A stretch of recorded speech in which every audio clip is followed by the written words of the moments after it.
Tujuan utama dari proses pencernaan adalah untuk mengubah makanan dari bentuk yang kompleks menjadi bentuk yang lebih sederhana, baik secara ukuran maupun kekompleksan molekulnya. Proses pencernaan biasanya diawali oleh pencernaan mekanik dan dilanjutkan dengan pencernaan kimiawi. Pada pencernaan mekanik, makanan akan dipecah menjadi potongan-potongan yang lebih kecil. Setelah melalui pencernaan mekanik, ukuran makanan akan menjadi lebih kecil. Tapi, bila dilihat dari komposisi kimianya, molekul makanan yang ada di dalamnya masih bersifat kompleks. Pencernaan mekanik tidak dapat mengubah kekompleksan suatu zat.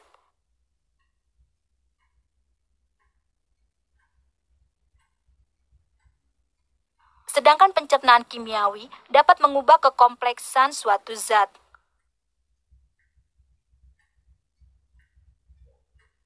Setelah melalui pencernaan kimiawi, makanan akan memiliki molekul zat yang lebih sederhana.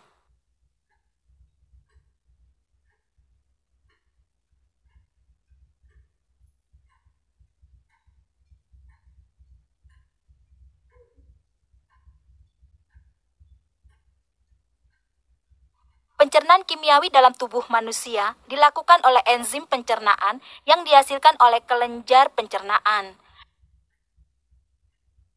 Enzim adalah zat kimia berupa protein yang dapat mempercepat reaksi pemecahan suatu zat.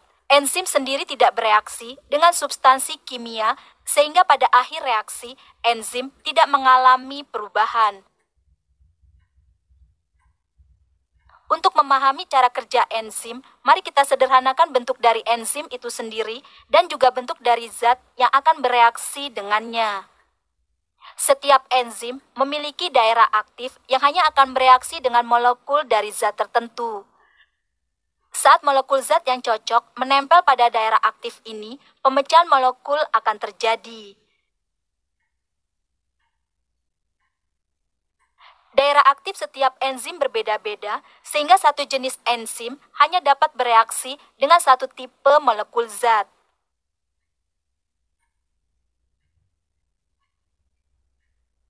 Untuk dapat bereaksi, enzim harus bersentuhan dengan molekul dari zat yang akan diubah. Dengan kata lain, reaksi pencernaan makanan akan terjadi lebih cepat pada sisi terluar dari sebuah makanan. Apa yang terjadi jika makanan telah dipotong-potong terlebih dahulu sebelum dimasukkan ke dalam cairan berisi enzim?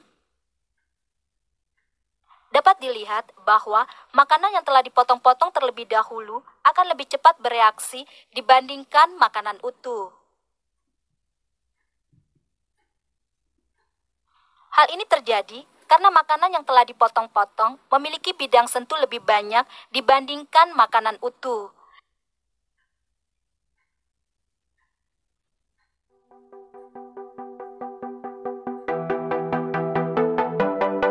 Semakin besar permukaan sentuh dari sepotong makanan, enzim dapat bekerja semakin efektif.